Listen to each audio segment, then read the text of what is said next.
বয়স প্রায় 40-এর কাছাকাছি। আমি আমার জীবনে দেখি নাই কোনো মেম্বার, কোনো চেয়ারম্যান, এমপি আর মন্ত্রী, ডিসিএসপি তাদের মা বাবার জানাজা পড়াইছে আমার নজির নাই। নজির এটা হইছে ওই মেম্বার আর চেয়ারম্যান, এমপি আর মন্ত্রী জানাজার নামাজে ঈদের নামাজ পড়ছে।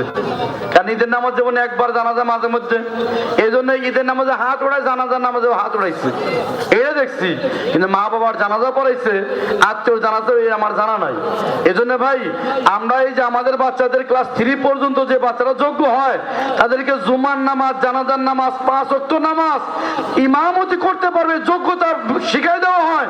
আমি বলে ও মা, ও বোন, ও যুবক ভাই বাবারা, আপনাদের ছেলেদেরকে যদি যে কোনো নুরানি মাদ্রাসায় ক্লাস 3 পর্যন্ত পড়ান তাহলে আপনার কপালে, আপনার নসিবে জানাজা জুটবে। এই বাচ্চা পড়াইতে পারবে, চাই ডাক্তার হোক, চাই ইঞ্জিনিয়ার হোক। যে শুরু করো, চালু করো।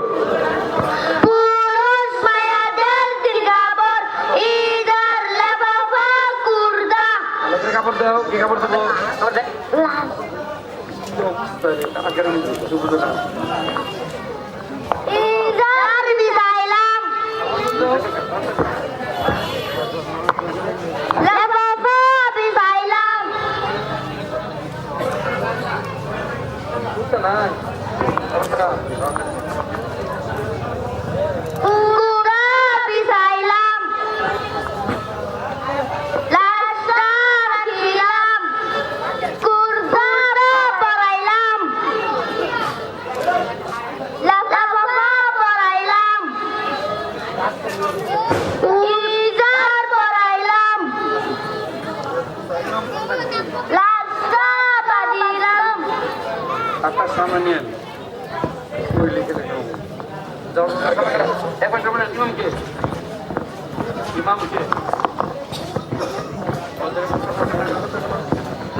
কি ভাই মারহাবা দেবেন না? আরো জোরে বলে মারহাবা। নিয়ে যাও, নিয়ে যাও ভাই, কোরআন শরীফ দাও।